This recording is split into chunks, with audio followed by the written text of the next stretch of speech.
ఈరోజు మనం ఎంతో రుచికరమైన కేవలం 5 నిమిషాల్లో చేసుకునే కారం అన్నం ఎలా తయారు చేయాలో చూద్దాం. చూడ్డానికి ఎంత బావుందో తినడానికి కూడా అంతే కమ్మగా ఉంటుంది. ముందుగా ఒక గిన్నెలోకి ఉడికించి చల్లార్చిన అన్నాన్ని తీసుకోండి. మిగిలిపోయిన అన్నంతో కూడా దీన్ని చాలా సులభంగా చేసుకోవచ్చు. అన్నం పొడి పొడిగా ఉంటే బావుంటుంది. ఇప్పుడు ఇందులో మీ రుచికి సరిపడా ఉప్పు, 1 చెంచా కారం, అలాగే మంచి రంగు కోసం 1/2 చెంచా పసుపు వేసుకోండి. ఇవన్నీ అన్నానికి బాగా పట్టేలా గరిటెతో నెమ్మదిగా కలపండి. చూసారుగా, అన్నం మొత్తం చక్కగా కలిసిపోయింది.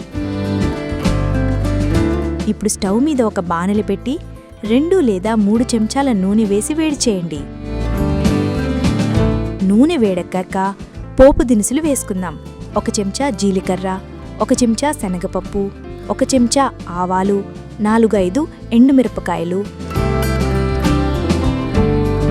అలాగే రుచి కోసం గుప్పెడు వేరుశనగ గుళ్ళు వేసి దోరగా వేయించండి. పల్లీలు చక్కగా వేగాక మంచి వాసన కోసం దంచిపెట్టుకున్న 4-5 వెల్లుల్లి రెబ్బలు కూడా వేసి కలపండి.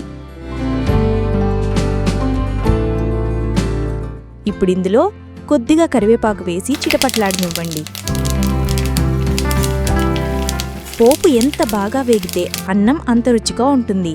చివరగా 1/2 స్పూన్ అల్లం వెల్లుల్లి పేస్ట్ కూడా వేసి బాగా వేయించండి.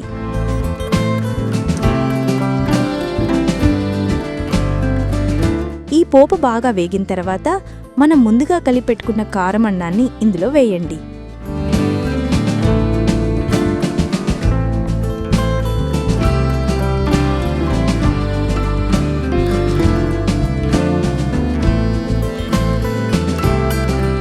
ఇప్పుడు అన్నం విరిగిపోకుండా పోపు అంతా అన్నానికి కలిసేలా నెమ్మదిగా కలుపుకోండి.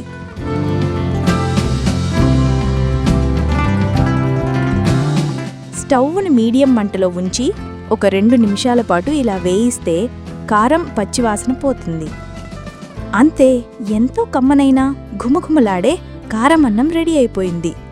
దీన్ని ఒక ప్లేట్లోకి తీసుకుని పైన సన్నగా తరిగిన ఉల్లిపాయ ముట్టలు, పక్కన ఒక నిమ్మ చెక్కుతో సర్వ్ చేసుకుంటే అద్భుతంగా ఉంటుంది. ఈ వేడివేడి కారం అన్నం చాలా రుచిగా ఉంటుంది. మీరు కూడా తప్పకుండా ప్రయత్నించండి. మరిన్ని ఇలాంటి రుచికరమైన వంటల కోసం కావ్య కిచెన్ ఛానల్కి సబ్స్క్రైబ్ చేసుకోవడం మర్చిపోకండి.